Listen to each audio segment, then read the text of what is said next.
Now let's do other stories. Let's go to Ukraine and Russia, where the National Union of Ghana Students, NUGS, has called on governments to consider the immediate evacuation of Ghanaian students from the Ukraine-Russia region, following reports of tensions and violent clashes. NUGS General Secretary Julius Kwame Anthony pleaded with government to accelerate the evacuation of Ghanaian students from any impending danger. You know, to Ghanaian students or even Ghanaians in general, right, in Ukraine, as to what our mission is to do over there, whether there will be flights available for them to even make payments, and nothing of the sort. Meanwhile, I've been corresponding with our colleagues up there, and I have of all the other embassies, the Embassy of India, the Embassy of Peru, Embassy of Egypt, all of them giving clear directives to their students as to what exactly to do, who to call, all those things. And so basically, from what you're saying, Julius, you've been interacting with students there, just to clarify, you've been interacting with Ghanaian students there, and the feeling is they don't know their left from their right. They don't know what the way forward is. You speak of the embassies, the missions of India, Egypt, and the rest, reaching out to their students, telling them what to do, what not to do, and all that. But nothing as far as the Ghanaians are concerned. Nothing. No formal statements that can be referenced, nothing of the sort. How worried are the students, those you've interacted with? How worried are they? Yeah, they are very worried. As I some of them who have the means are already in Ghana.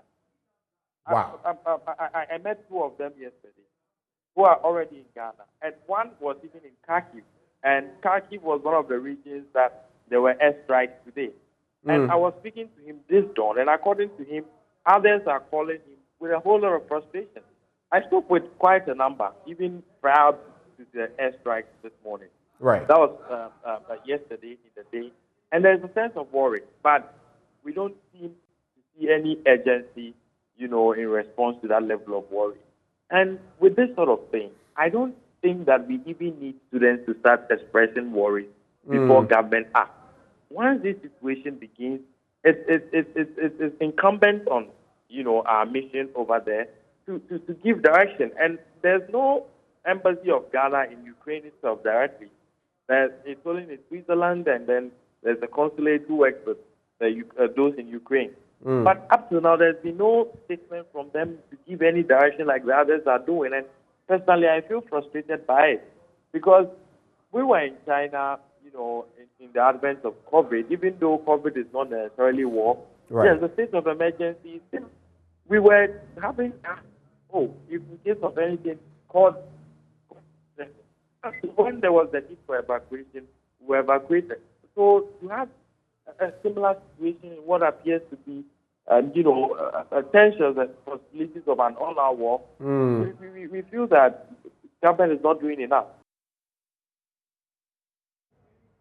Meanwhile, Member of Parliament for Anya Sotom Dixon Adomako Kesi says an urgent question will be filed for the Foreign Affairs Ministry on the matter.